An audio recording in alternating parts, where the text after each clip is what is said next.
What up, Blue Jays? Sean Blue here, top of the wood. Shout out to all the Blue Jays out there, all the Woods out there, all the Woodettes out there, and all the other folks that are watching.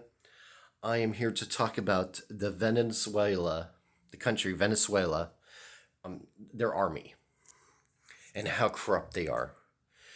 There is this one video that's going around and around, back and forth of these Venezuela soldiers that were torturing a man, the deserter.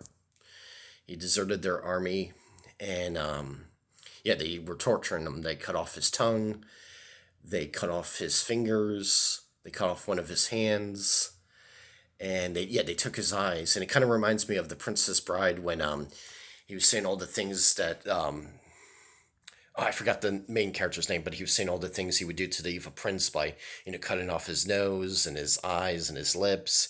And the prince is like, and my ears will be next. He's like, no, your ears will stay. So every woman say, good God, what is that? Like all these like negative reactions he would hear because of what he looks like now. And kind of like what happened to this man in real life. And that's because it shows you how corrupt the South American countries are, their governments. And I'm not saying all of them. And I'm not saying you can't find a lot of beautiful people there, why you certainly can, but their governments are so corrupt over there. Like, yeah, Venezuela, like their presidents, he works with drug cartel apparently, and he takes money from drug cartel, and he lets drug cartel soldiers walk. And it's just so corrupt over there. And like how like these Venezuela soldiers just torture this man for deserting. It's because all those countries are very corrupt and stuff like that. And I'm not attacking the people that live there, but because all the criminals and all the crooked government people that live there, like this Venezuela president that allows stuff like this to happen. So it just shows you how like messed up South America is right now.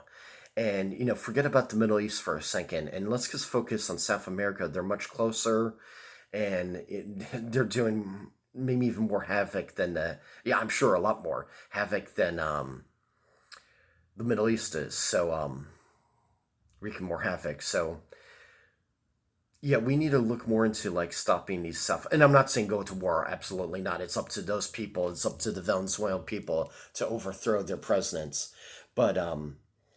But it's someone to keep an eye on, like all these countries and stuff like that. And I'm sorry, I believe that the drug cartel, they do a lot more damage than these Middle Eastern terrorists. And I think we should focus on stopping these freaking drug cartel. And I'm not saying go to war with any of these countries, of course not. I hate war. Fuck war. But I'm saying focus on these criminals and how dangerous they are and how powerful they are. And if any of our government people are working with them, I say send those people, look into that and send those people to prison, if not for life, for then a very long time, because they're destroying our country, these criminals, and they're destroying their own countries. Now they're coming for us. So, yeah, that just shows you how corrupt their governments are over there.